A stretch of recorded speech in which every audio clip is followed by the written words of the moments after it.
Hello and welcome to C-Suite Middle East. I'm your host, Shane Phillips, and I'm here with Geoffrey White, the Chief Executive Officer of Agility Africa. Agility is one of the largest logistics companies in the world with revenues in excess of $5 billion US dollars, and one of their most strategic geographies at this time is Africa.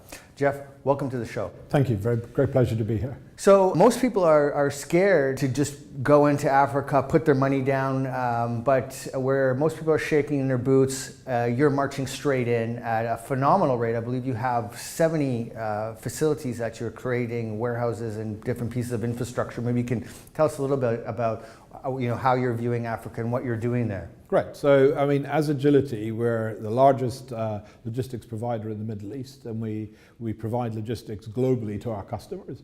And really driven by customer demand, we saw an increasing appetite of our existing customers saying, we would love to go into Africa and start trading in Africa, but there just isn't the logistics infrastructure to support our ability to access that market.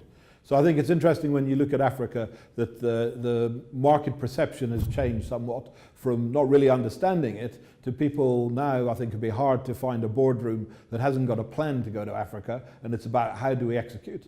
So as Agility, we've got 21 million square meters of logistics parks around the world. And what we're doing is taking exactly the same footprint, exactly the same standards into an African context.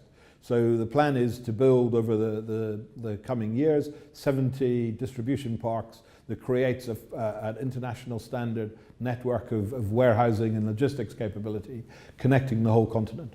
Wow, when you look at the geopolitical risk and that type of volatility, isn't it a situation where you could actually put in infrastructure, there's a regime change, and you end up losing that investment?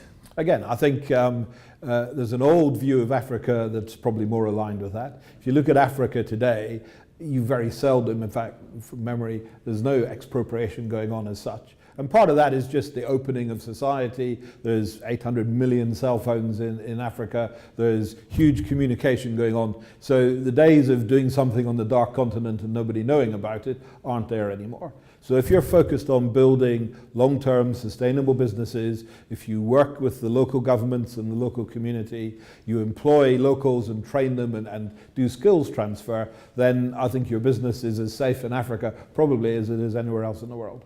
So which areas do you find the most interesting when you look at the different countries within Africa? There's 54 countries and everyone is actually different. So the first rule of thumb is Africa is 54 different cultures, 54 different ways of doing business and discussions. I think they all have an opportunity to grow, but we've got a top hit list of countries that we see as our sort of top 10 destinations to launch this new program for building infrastructure. Right, and a lot of people are talking about Dubai playing a role in the African story and in the larger context as business kind of shifts eastward. Do you believe in that? Do you subscribe to that? Or what role do you see Dubai playing as the economies in this area mature? I think Dubai is undoubtedly becoming the gateway for Africa. I mean, interestingly, it used to be South Africa, and South Africa is going through some turbulent times economically and politically. I think Dubai has stepped into that market and taken a lot of the businesses that were using Johannesburg and South Africa as a gateway now use Dubai.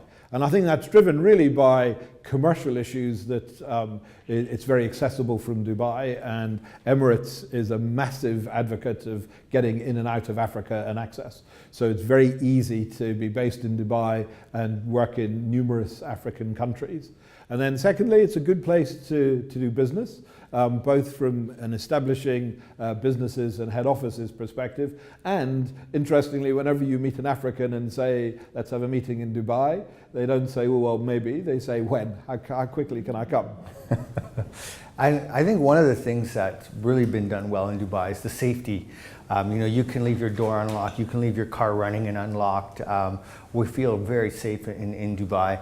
And people, and as you said, maybe the perception is different than what's on the ground. What is the personal safety level like? I understand when you go to Nigeria, for example, you're saying you just hop in a cab and go to your meeting just like any other city. Yeah, I mean, I think, again, it's like big cities around the world. There's parts of New York you wouldn't want to go to. There's parts of London you'd be tentative to go to, and so on. So you've got to understand the environment you're in. You've got to be reasonably aware of what's going on around you. But as a rule in Africa, if you act normally, act sensibly, then you won't get into trouble, and you can go about your business and do business in a very clear and precise way. Well, Geoffrey, thank you so much for coming on C-Suite Middle East, and we wish you a ton of luck with your business in Africa. Pleasure. Thank you very much.